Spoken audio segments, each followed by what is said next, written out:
Hello and welcome to cloudThing Answers. I'm Rob Meehan, Marketing Manager at cloudThing, and I'm glad to be joined today by Nathan Hawkins, one of our Dynamics 365 Solution Architects. Hello. Hello, Nathan. Got a very long job title there. It's quite difficult to get out. Yeah. So today we are talking about complyThing, which is kind of one of your babies. You've kind of been involved in the product from the beginning up to its development today. So I guess to begin with, can you give us a little bit of what is complyThing in a nutshell? Okay, so complyThing is an application built on top of Dynamics 365. Its purpose is to help you manage data governance and compliance of any kind of auditable or certified processes you might have within your organisation. Right, so building products is something we do, but it's not the core of our business. We kind of tend to bring something out when we realise there's a good need for it. So what led to complyThing coming into existence? Okay, so cloudThing, as obviously a software house who are dealing with some quite large organisations, day to day we deal with their data sets. They have to share them with us. We'll use those for things like testing, development, etc. And so as part of that, we make sure that we hold the relevant certifications to prove to these organisations that we're capable of doing that.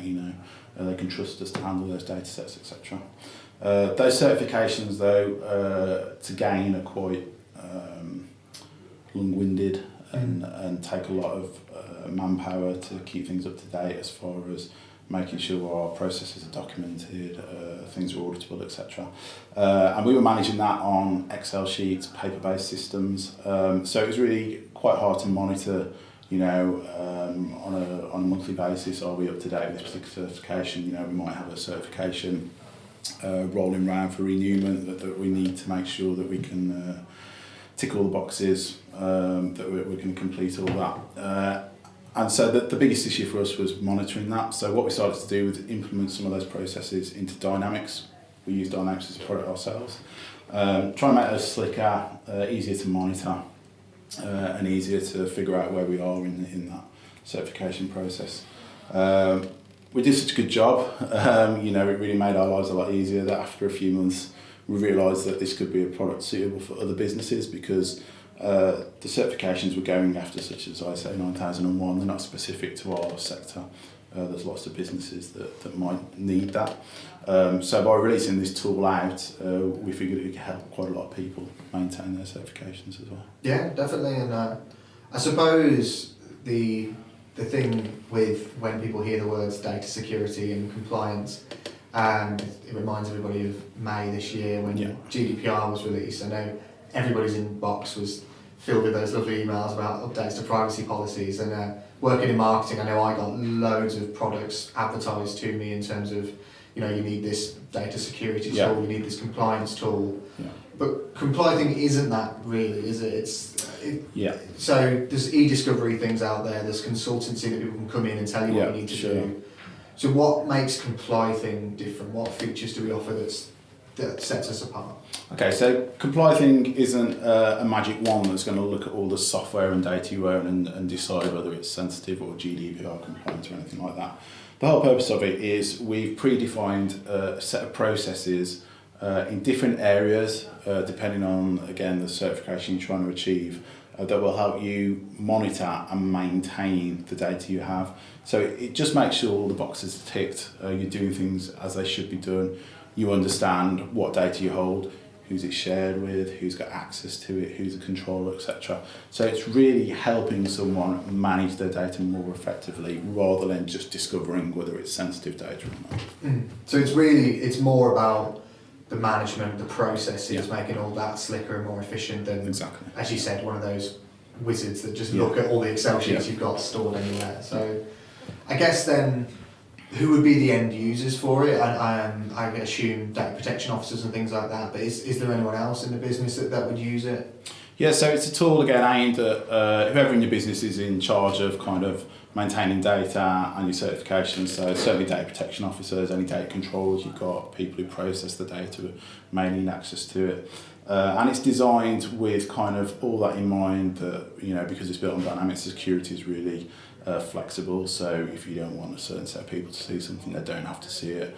You might want them to see some data sets and not others. That kind of thing is all controlled within the tool itself. And then your data protection officer obviously will probably have the rights to see and do everything that's needed. But I guess the good thing is that it is locked down to high fields that people shouldn't see. They can't export data they shouldn't be able to, etc. So I suppose that will make it a lot easier for when people get subject access requests or stuff come in. Yeah. Call centre staff can maybe go in the system and see the relevant bits to that, but they can't have access to the giant spreadsheet of all the data and all the details. They only see the bits that make sense. Yeah, you can tailor it to how your business needs to react to subject access requests, etc. Okay. Yeah. So what about the future of complyThing? We've kind of got version 1 pretty much ready. We're using it. Some people are looking at using it. Things like that. Yeah. What's the longer kind of roadmap in terms of features and things like that? So it's a product and it will mature. So it's in its infancy at the minute. We've put it out there as we started to use it, which is a really good start for anybody trying to sort of manage data governance, etc. But we are planning to develop it into doing things like risk management and also managing audits, etc. that you might have to do. So we're hoping kind of on a monthly or so basis there will be regular updates to bring in new functionality as and when it's implemented. Happy days, the joys of being a software dev house. Yeah. So I guess if there is anyone watching this video or who has been researching complyThing that is interested in it, obviously not everybody is using Dynamics. Would they need to have an existing Dynamics deployment to take advantage of this, or can it be sold as its own sort of application? Yep, sure. So it can certainly be used in really either scenario. So you can buy it as a standalone application if you want, just spin it up and start using it within the relevant department within your business. Or if you already have Dynamics, you can certainly purchase a license from us, and then you can have it as a bolt-on into your existing Dynamics system. And again, it will only be visible and accessible to the users you grant permission to, if you do it that way. Awesome. I suppose it's like we were saying, it's a nice little example of Dynamics being used. A lot of people think of Dynamics as just sales and marketing, but actually this shows it can be used in lots of different departments to make a lot of processes a lot quicker and more efficient and get rid of a lot of spreadsheets. Yeah, exactly. Yeah, and that's the whole point. The way Microsoft are going now with the Dynamics product, it's not necessarily a set of discrete business areas they're giving to you. They've now given us the platform to build different business functions within there. Awesome. So I think that just about covers the everything to do with complyThing so far. So thanks for watching. We'll